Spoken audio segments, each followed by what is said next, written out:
हर हर महादेव। आज की ये वीडियो मेरे ख्याल से आपको थोड़ी हार्ड टू डाइजेस्ट रहेगी, क्योंकि मेरे द्वारा कही गई सब बातें हो सकता है कि एक बार आपको ऐसा लगे कि मैं जो आपको बोल रहा हूँ ये पूरी तरह से झूठ है, या फिर आपको ऐसा लगेगा कि मेरा तो परमात्मा पे कोई विश्वास ही नहीं है, मैं तो किसी और पर्पस के लिए यहाँ पर बैठा हूँ। लेकिन जितनी भी इंफॉर्मेशन आज मैं आपको देने वाला हूँ वो इंफॉर्मेशन आपको भविष्य में बहुत ज्यादा काम आएगी अगर आप उसको समझ गए अच्छे से तो। ठीक है, चलिए मैं एक उदाहरण के रूप में अगर आपको बताता हूं तो आपने देखा होगा कि इस दुनिया के अंदर जितने भी लोग तंत्र करते हैं, ठीक है ना, कोई किसी पे तंत्र करके उसका वशीकरण करता है, कोई किसी का उच्चाटन कर देता है, कोई किसी का सम्मोहन कर देता है, कोई किसी का मारण कर देता है। ये जितने भी लोग ये काम करते हैं सब देवी देवताओं की पूजा करते हैं, ठीक है ना। बड़े से बड़ा तांत्रिक माता महाकाली, शमशान काली, भैरव, ऐसी ऐसी तीव्र साधनाओं को साध कर रखता है। लेकिन फिर ये लोग गलत काम करते क्यों हैं और इनके पास ये देवता आ कैसे जाते हैं? ठीक है, क्योंकि हमने तो अभी तक यही सुना था कि जो देवता होते हैं वो कभी किसी का बुरा नहीं करते, लेकिन ये जितने भी तांत्रिक है जो दूसरों पर गंदी क्रियाएं कर रहे हैं ये भी तो किसी देवता को पूजते हैं या फिर किसी देवी के उपासक हैं। तो इनकी शक्तियां किस तरह से किसी दूसरे व्यक्ति को हानि पहुंचा सकती हैं? ठीक है, तो अगर आप मेरे इस चैनल पर नए हो तो मेरे चैनल को आप सब्सक्राइब कर लो, वीडियो अच्छी लगे तो वीडियो को लाइक करना, और अगर इस वीडियो के अंदर कुछ भी समझ आपको ना आए तो शांति से मुझे रिप्लाई करना या फिर मुझे इंस्टाग्राम पर आप डीएम करना, मैं आपको शांति से उसका उत्तर दूंगा। ठीक है, क्योंकि आज का वीडियो मुझे नहीं लगता कि हर किसी के समझ में आने वाली बात है। ठीक है, तो अब मैं यहाँ से अपने पॉइंट की एक शुरुआत करता हूँ। सबसे पहले एक चीज देखिएगा, साधना जगत के अंदर जब हम साधना कर रहे हैं या फिर कोई भी व्यक्ति पूजा पाठ व्रत अनुष्ठान जब भी कर रहा है तो वो एक देवता को अनुष्ठान करता है। और जब हम किसी देवता का अनुष्ठान करते हैं, साधना करते हैं, तो हमारे हृदय का साफ होना बहुत ज्यादा जरूरी है। क्योंकि जब हमारा हृदय मतलब साफ अवस्था में नहीं है तो हो सकता है कि हम ईश्वर के दर्शनों को ना पा सके, ईश्वर की कृपा को हम लोग ना पा सके। यही दूसरी तरफ हम देखेंगे कि जितने भी अघोरी हैं, जितने भी तांत्रिक हैं जो गंदी क्रियाएं कर रहे हैं वो भी किसी देवी देवता के उपासक है। तो उनके पास क्या सच में देवी देवता हैं? क्या उनके सिद्धियां सच में किसी का बुरा कर सकती हैं, या फिर ये कोई अलग तरह का मैजिक है जो कहीं और से हमारी धरती पर काम करता है? आज मैं आपको इसके बारे में पूरे डिटेल से आपको बताता हूँ। ठीक है, सबसे पहले एक चीज को समझ लीजिएगा, तंत्र जो होता है जिसको हम बोलते हैं कि किसी तांत्रिक ने इसके ऊपर गंदी क्रिया उड़े, तंत्र है जो महादेव ने मां पार्वती को कहा था। ठीक है, उसका नाम है तंत्र, और उस तंत्र के 5 भाग हैं: मारण, उच्चाटन, सम्मोहन, वशीकरण, स्तंभन। ये 5 जो भाग हैं ये 5 आधारों पर जो है तंत्र की पूरी विद्या चलती है। लेकिन जब इस बारे में इंद्र को पता लगा था तो इंद्र ने महादेव के पास जाकर कहा कि मुझे भी आप ये 5 सूत्राधार दें। तो जब महादेव ने 5 सूत्राधार इंद्र को दिए तो इंद्र ने एक एक करके वशीकरण के नाम से एक लिया, मारण के नाम से एक लिया, सम्मोहन के नाम से एक लिया। तो इस तरह से जो इंद्र ने सीखा वो है इंद्रजाल। ठीक है, इंद्रजाल किसी को भेदने के लिए, इंद्रजाल किसी को उखाड़ने के लिए, किसी का मारण करने के लिए अगर किसी चीज का इस्तेमाल किया जा रहा है तो वो है इंद्रजाल। अब यहाँ पर जो भी साधक होता है साधना जगत के अंदर वो कई सारी एनर्जीज का जो है अनुभव करता है। ठीक है ना, अक्सर वो ये जितनी भी चीजें करता है वो अपने गुरु के सानिध्य में करता है, क्योंकि जब एग्रेसिव देवी देवताओं की पूजा पाठ की जाती है तो किसी गुरु के सानिध्य में रहकर की जाती है। अब गुरु की क्या मंशा है, वही मंशा ढूंढने के लिए गुरु ऐसा चेले को ढूंढता है जिसकी मंशा उससे मैच करे, क्योंकि मरने से पहले गुरु अपनी सभी सिद्धियों को किसी चेले को देकर जाएगा। अगर वो ऐसा नहीं करेगा तो उसको मृत्यु या तो बहुत दर्दनाक आएगी, और मृत्यु के बाद वो सिद्धियां उस गुरु की आत्मा को अपने पीछे ही लगा देंगी।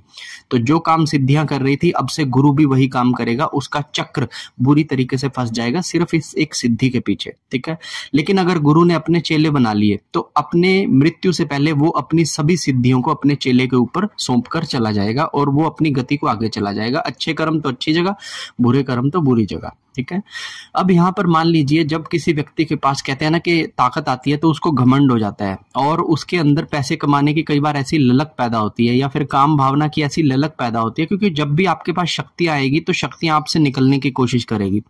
तो जहां पर आप भक्ति मार्ग पर चल रहे थे वहां पर हल्की सी शक्ति पाने पर आप भक्ति मार्ग से आउट ऑफ द ट्रैक होकर शक्ति मार्ग पर आ गए, और अब एक तांत्रिक में और एक भक्त के बीच में एक धार जितनी लाइन का ही अंतर होता है। आपका थोड़ा सा गुस्सा आपको एक घोर तांत्रिक बना देता है।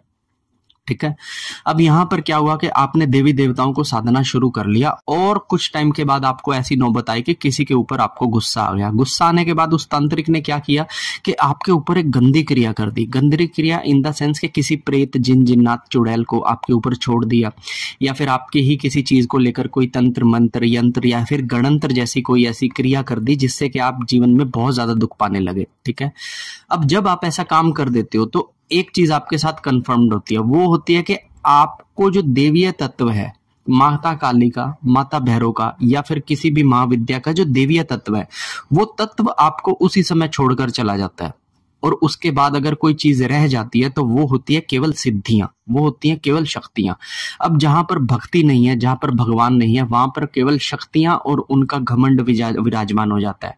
और जब ऐसा कोई तांत्रिक अपने जीवन में करना शुरू कर देता है तो उसके इस जीवन से भगवान हमेशा के लिए दूर चले जाते हैं। अब वहां पर जितने भी साल वो तांत्रिक रहता है, वो दूसरों का बुरा करने में अपना पूरा समय लगाता है। ठीक है ना। वो पैसे लेकर किसी अनजान व्यक्ति का भी बुरा करता है, वो अपनी दुश्मनी निकालने के लिए किसी का भी बुरा करने को तैयार हो जाता है। तो ऐसा जीवन एक तांत्रिक जीता है और मर जाता है। मरने के बाद वो बहुत बड़ी दुर्गतियों को प्राप्त होता है। वो खुद एक प्रेत योनि के अंदर जाता है और वो जितने भी शिष्य उसने बनाए होते हैं तो उन शिष्यों के ऊपर वो चला जाता है और अपने शिष्यों की बॉडी पर कंट्रोल करने की कोशिश करता है। तो इसीलिए मैं कहता हूं कि हर किसी से गुरु दक्षिणा हम नहीं ले सकते। हमें नहीं पता सामने वाले ने किससे गुरु दक्षिणा ली है, उसके क्या भाव थे, या फिर सामने वाले गुरु के अंदर छिपे क्या भाव थे। इसीलिए मैं बोलता हूं कि कभी कभी आपको जगह जगह दरबारों के अंदर नहीं जाना चाहिए। कभी कभी आपको हर किसी अपने से बड़े को प्रणाम भी नहीं करना चाहिए, क्योंकि आपको नहीं पता उनके पीछे जो शक्ति है या फिर उनके गुरु, दादा गुरु जो है वो किस भावना से ग्रसित थे। तो आप केवल गुरु का चुनाव अपने जान पहचान से कर सकते हैं, या फिर जब आपको उनके मिशन विजन पता हो तब आप गुरु चुनाव कर सकते हैं। नहीं तो गुरु चुनाव एक सूक्ष्म क्रिया है जो स्वयं आपके जीवन में आएगी जब ईश्वर की इच्छा होगी। ठीक है। अब आपको लगे कि यार किसी तांत्रिक ने मेरे ऊपर कोई गंदी क्रिया कर दी, वो माता काली का भगत है। अब माता काली ने थोड़ी ये काम कहा था कि आप किसी आम इंसान की जान लो। माता काली कभी भी अपने हथियार उठाकर आपको किसी आम इंसान को मारने को नहीं आएगी। आप सब उसके बच्चे लगते हो। तो जो लोग ये अपने आप को कह रहे हैं कि मैं माता काली का भक्त हूं और मैं ये कर दूंगा वो कर दूंगा, जो उल्टे काम कर रहे हैं, भैया पहली बात उनके पास माता काली है ही नहीं। उनके पास केवल बुरी सिद्धियां हैं, भूत प्रेत, जिन, जिन्नात के वो गद्दियां लगा रहे हैं और वही काम कर रही हैं सारी की सारी। तो ऐसे लोगों के पास अगर आप जाना शुरू करेंगे तो माता काली से ही आपका विश्वास उठ जाएगा। बहुत सारे लोग मैंने देखे हैं जो कहते हैं कि हमारे ऊपर किसी काली के भगत ने कोई उल्टी सीधी क्रिया कर दी। अब वो काली का भगत, काली का तत्व उसके पास सिर्फ तब तक था जब तक वो सही से पूजा पाठ सिद्धियां करता था। जब उसने किसी का बुरा करने की सोची और पहली बार जब उसने किसी का बुरा कर दिया, उसके बाद से ही देवी के तत्व उसको छोड़कर जा चुके थे। अब माँ काली कहीं पर भी नहीं है। अब है तो सिर्फ शक्तियां, सिद्धियां, भूत प्रेत, जिन, जिन्नात, और इनके सिवा कोई भी ऐसी चीज नहीं है। ठीक है ना। तो जितने भी लोग ऐसे ऐसे भक्तों के पास जा रहे हैं, ऐसे ऐसे गुरुओं के पास जा रहे हैं जो अग्रेसिव देवी देवताओं की पूजा करते हैं, तो आप एक बार उनको क्रॉस चेक कर लीजिएगा कि हम जिसके व्यक्ति के पास जा रहे हैं क्या वो सही व्यक्ति है, क्या उसकी जो मंशाएं है क्या वो सही है, क्या वो अपने विचारों में समाज की एकता, अखंडता की बात करता है, या जिस पर गुस्सा आ जाए उसे तो मैं उतार दूंगा ऐसी बातें करता है। तो ये निर्णय आपको लेना है। आज साधना जगत के अंदर अगर 65% साधक जो बर्बाद हो जाते हैं वो गलत गुरु के चुनाव की वजह से ही हो रहे हैं, क्योंकि उन्होंने ताकत देखकर गुरु को चुना था। लेकिन वो ताकत किसकी थी? वो प्रेत आत्माओं की ताकत थी, वो जिन्नों चुड़ैलों की ताकत थी, माँ काली की नहीं थी, भैरव की नहीं थी, बगलामुखी की नहीं थी। ये इतनी ज्यादा खतरनाक शक्तियां कि ये इस तरह से आपको कभी नहीं मिलेंगी, या फिर किसी भी साधक को इतनी आसानी से नहीं मिलेंगी। आपको एक पूरा जीवन टेस्ट देना पड़ेगा। शायद हो सकता है कि ये पूरा जीवन आपको टेस्टिंग देनी पड़े कि हम उस शक्ति के लायक हैं या नहीं है। तो इसलिए मैं आप लोगों को कहता हूं कि हर बाबा के पास जाना, हर उसके देवता को पूजना, मतलब आप किसी स्थान पर जाकर, जब किसी गुरु के पास जाकर उसके देवता को पूजते हैं तो वहां पर आपको कंफर्म नहीं है कि वहां पर कौन सा देवता बैठा है। आपको देवता को पूजना है तो मैं बोलता हूँ किसी 50 साल पुराने किसी भी मंदिर के अंदर जाकर आप देवता का पूजन करें, वो पूजन आपको लग जाएगा। लेकिन जब आप ऐसे गद्दियों में, दरबारों पर जाकर देवताओं को पूजते हैं तो वो आप भूतों प्रेतों को ही पूज रहे हैं। और अगर आपको लग रहा है कि आपको अपने गुरु का टेस्ट लेना है तो एक काम कीजिएगा, अपने गुरु को बोलिएगा कि प्रभु ये लड़की है, मुझे इससे बहुत प्यार है, मुझे कुछ ऐसा करके दो कि ये लड़की मेरे साथ आ जाए। तब देखिएगा आपका गुरु आपको क्या सलाह देता है। जो गुरु कह देगा ना ठीक है बेटा मैं ये कर दूंगा, समझ लेना उसके अंदर खोट है। लेकिन जो सही व्यक्ति होगा ना वो यही कहेगा कि भैया प्यार व्यार तो इस जीवन में कोई चीज ही नहीं है, यहाँ तो कर्मों के बंधन है। ठीक है ना। तो इसलिए हमेशा इन जब शक्तियों की आप साधना करने जाए, माता काली, माँ भैरव, माँ बगलामुखी, माँ तारा, इनकी साधना करने से पहले आप सामने वाले के गुरु दादा गुरु के बारे में अच्छे से जानकारी ले ले, उनके मिशन विजन्स का पता लगा ले। कहीं ऐसा ना हो कि इन गुरुओं के संपर्क में आने से जो भक्ति आप करने जा रहे हो वो भगवान को जाने के बजाय किसी भूत प्रेत को चली जाए। और हो सकता है बहुत लोग मेरी इस बात से ऑफेंड भी होंगे कि काली के भगत को तुम ऐसे कैसे करे।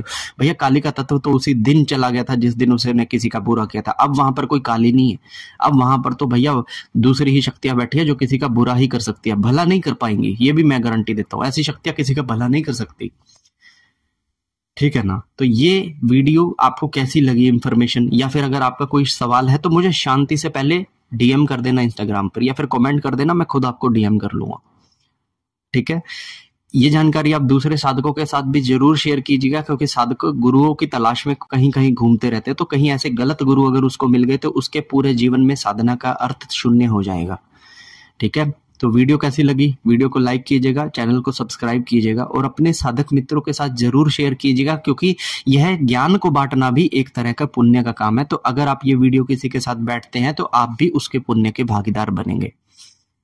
अब मैं आपसे मिलता हूं किसी अन्य विषय में, किसी अन्य वीडियो के अंदर। हर हर महादेव।